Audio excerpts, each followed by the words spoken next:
And off to this story, the police union Popcru said that attacks on police officers could possibly increase due to budget cuts. This week, Finance Minister Tito Mboweni revealed that the police department's budget would be cut by almost 1.2 billion rand to help fund SAA's business rescue plan. Now, to discuss this further, we are joined by Richard Mamabolo, who is Popcru Spokesperson. Richard, I hope that you can hear me now. I just wanted to find out your initial reaction from Popcru with regards to this announcement from the minister, and also how you arrive at that this could lead to more deaths of police officers. Yes, thank you, Aldrin. I think the first important factor has been that the SAPS has been undercapacitated and, of course, under-resourced. You know, we've been complaining a lot about the underlying challenges which, in most cases, a lot of South Africans are not aware about. For example, the shortage of vehicles, the uneven allocation of resources within police stations, which, of course, have got a bearing on service delivery as it is. Now, just last year, the president had committed in his State of the Nation address that we need to have violent crimes. We need to have violent crimes within this current decade. And part of what this would mean, of course, would mean better training, better resources, and even allocation of resources within our police stations. Now, all those things, of course, need a lot of funding.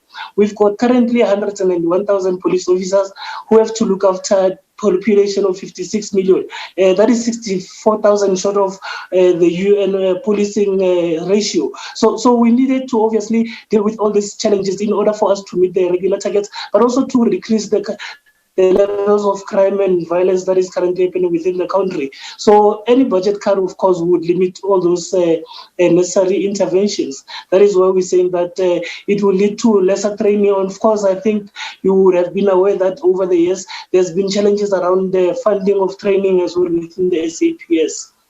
Is it clear as yet where this money would be coming from and where the budget cut will be happening within the Department of Police?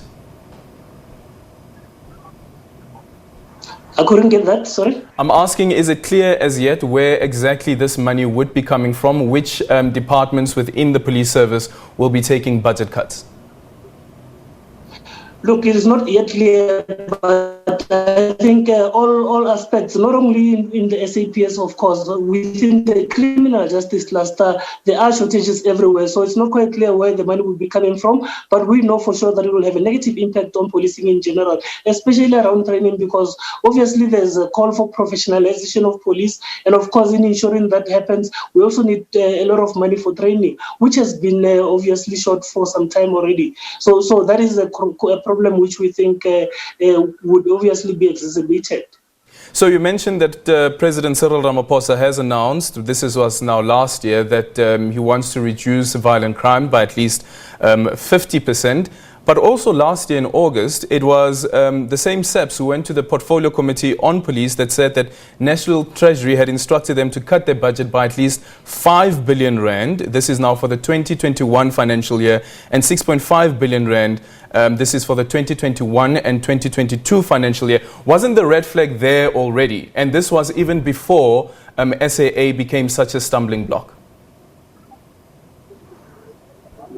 We have obviously spoken to that matter to say we cannot really afford, if we are to actually have the violent crimes in the country and improve policing as well, that should not be an option. Of course, it's something that was discussed, which was never finalized. However, we are seeing its realities now with the 1.2 billion, and we're obviously expecting that in the coming years there will be such cuts again, which is unacceptable, really. I think part of any economy to function, as they would argue, would be to ensure that civilians are safe, but also in terms of investments coming into the country. One of the considerations that obviously are made is the issue of security. And if the SAPS cannot afford, prioritize that on the basis that they do not have resources, as much as it already currently is the challenge that communities getting the best of services due to underlying resources, challenges that we do refer to, then we're not going anywhere in terms of implementing what our goals are and what the president has set for goals for the country as well.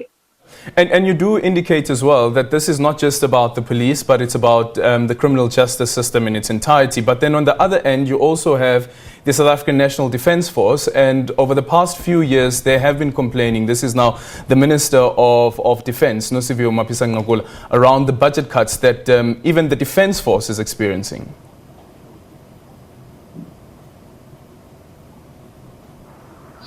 Well, I'm sorry, Adrian, your phone keeps breaking. However, look, I think that the point for us is that with these budget cuts, obviously, the goals that we seek to achieve will be undermined. And of course, we're not saying that we're not expecting that anything would improve in this regard because of exactly what we had mentioned before, that there's a lot of undercapacity and under-resourcing within the SAPS currently. So it defeats the goals basically that we seek to achieve as the SAPS. The proposals that came from the Democratic Alliance even last year was that the budget cut should actually be coming from the VIP protection unit.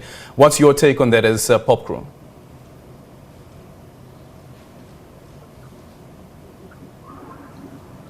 Aldrin, I'm struggling to hear you. Okay. I'm really struggling to hear you. Okay, I'm going to repeat the question. I'm saying that the proposal that came from the Democratic Alliance last year was that when it comes to budget cuts, what the Treasury should be doing is rather reduce the number of VIP protection unit members so that that money comes out of that coffer.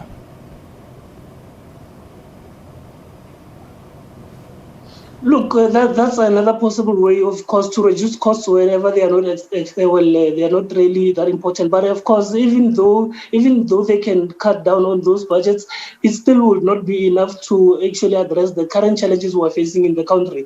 Like I said, Aldrin, we've got 191,000 police officers. About 30% of those are office-based. So there's really little, a smaller number of police who are on the ground and actually physically fighting the current challenges that we have as a country. So we can, of course, there should be considerations about how to save money and obviously use it where it matters most. However, it's still not going to be enough. Okay, final one would be, do you think that currently with the money that's currently being allocated to the South African Police Service, that South Africans are getting value for money? Because that's something else that needs to be taken into consideration, that you can't continuously be pouring money into a police service that is not up to scratch and that is not living up to its mandate. And hence you have the president even saying that he wants to reduce violent crime by at least 50%. That is correct. You see, part of the reasons that we need this money is to ensure that we build the capacity that the SAPS needs. I mean, you'd remember that over the years we've been having a lot of internal challenges, especially at leadership level, whereas you've had only one national commissioner who has finished his term and the rest have not been finishing their terms, because every time they get into different positions, then there are accusations of corruption. And we've seen recently that there have been over 10 senior police officers who had been arrested, showing that there is a change that is being effected. However, if your argument basically seeks to say that we're not seeing, well, what are we seeing from within the parastatals that have been losing money all this time around? I mean, you consider the SABC, you consider SAA as well. You know, they've not been adding any value for money. However, with policing, we believe that we could obviously ensure that we deal with the challenges, underlying challenges that we refer to, such as training, of course, and through, towards professionalizing it, we think there could be obviously certain things to be gained, and that would obviously be the demonstration that they demonstrate in fighting the crime levels that are within the country. Okay, just a final one. Would you be taking to the streets to protest against this decision? We have got platforms to engage. We do have platforms that we engage upon, and obviously when those platforms do not yield the positive answers that we would seek, we will then obviously have discussions and take a decision around that. Okay, thank you. It's too premature to say whether we'll be taken to the streets or not. Okay, thank you so much for that. That is Popcru spokesperson Richard Mamabolo. Let's move over to the main story of the day.